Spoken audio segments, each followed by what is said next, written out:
Welcome to Aquaponics. Today we wanted to talk a little bit about some of the hydroponic projects that our students have started to do throughout the school. We're going to talk about some of the basics of hydroponics, and maybe this will get you a good start with what you're doing with some of your projects at home. I did want to start with an unboxing and share some of the prizes that we won in the recent Zipgrow innovation contest. I submitted a photo of our STEM hydroponics cart that we have at the end of the hall, and it ended up being a successful applicant and winning competition. So let's look at what we got. First, we have kind of this little box. This one's a little bit heavier.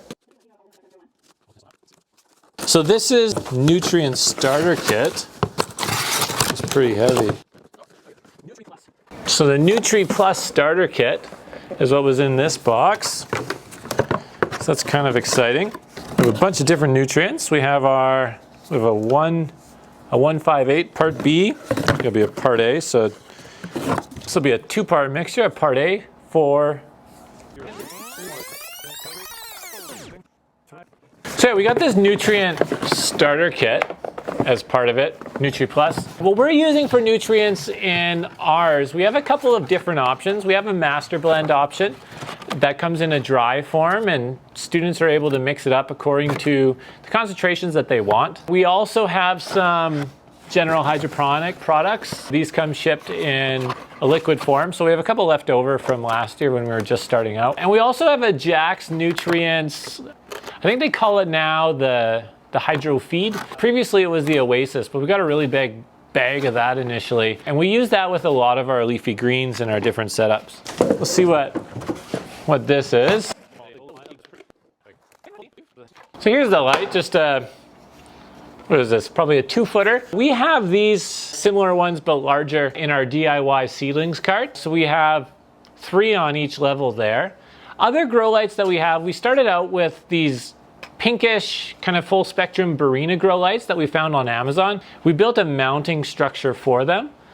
We also have this Vipar Spectra, which is neat because it gives us a vegetative and a bloom kind of spectrum, and it also allows us to conduct experiments with different wavelengths. The other one we got this dimmable AGLEX from Amazon as well. We like this one because it's dimmable, and so we can turn it down for seedlings, and then we can crank it up for flowering plants or other things that we need. Other grow lights that we have that are options are these T5s, and this is a larger one. We also have a lot of smaller ones as well. Finally, this is a larger box. So we have, kind of looks like a trash can. So this is the res. Oh, you can see it. And then these are kind of the actual grow block where we actually will grow, so the pots. And they end up filling from the bottom. So there's some holes on the bottom. Comes with the autopot kind of float valve. Kind of neat, pretty cool prize pack. A chance for us to grow our own stuff. We're planning on probably filling these with hydroton. We'll go back to Incredigrow Garden Center where we got a lot of our hydroton for our aquaponics system. Fill these up, and I think we have a student that started some goji berry bushes, and we were going to potentially try to grow them a little bit larger in this system before moving them to our passive solar greenhouse once that's constructed. So any hydroponic system really relies on a couple of simple principles in order to work effectively. We need to provide plants with light, with nutrients, with water, and we need to make sure that the roots get enough oxygen so that they don't suffocate. When it comes to our oxygen needs, we provide that a couple of different ways. First, we have these aquarium pumps hooked up to air stones, which pump oxygen as a form of small bubbles into the nutrient solution. Another way that this can be accomplished is in an ebb and flow system where the water level comes up, covers the roots, and then comes back down. And as it comes down, those roots are able to absorb the oxygen from the air. Another way that you can provide oxygen is passively, like in a crack key system where the water level will come down as that plant grows,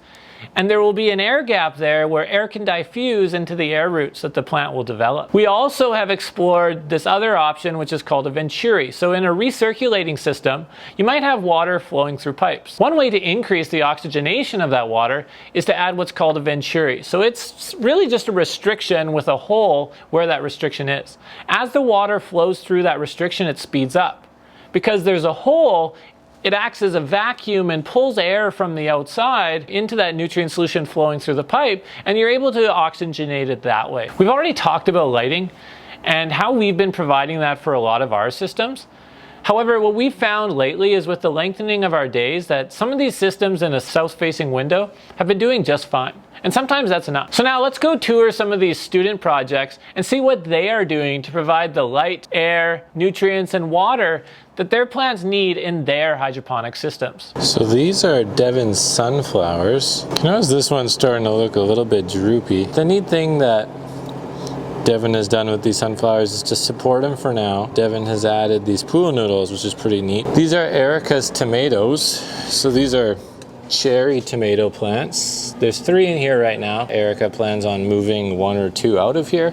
But this is the same type of setup. So you can see the roots all hanging down in that nutrient solution, getting all the nutrition that they need. This is a deep water culture system. It's also a raft. So this is Tristan's deep water culture peas. He has them being trellised and climbing this string. Right now he has 3 separate plants here, and they are just growing under natural light. This one's kind of cool, and so there's soil inside of this net pot, and you can see that there's some roots actually coming out of it as well. And then these ones are just growing in clay balls with the roots going down into that nutrient solution. You'll see there's a couple of different air stones here. This is Caden and Josh. They're growing a couple of ghost peppers. This is kind of a raft system, but the lid's a little snug. They have these pepper plants.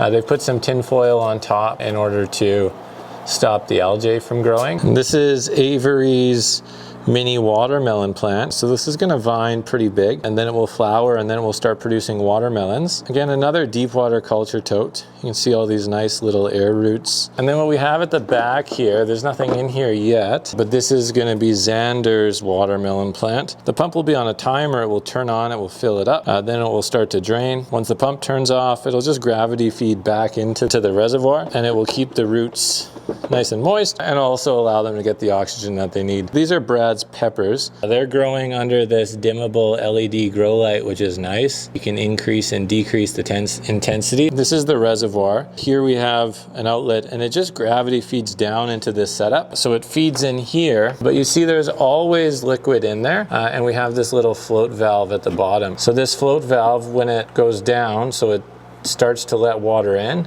and then as it floats back up, it closes the valve down here. And then because they're growing in soil in these fabric pots, just wick up the water into the soil. This is a sunflower also.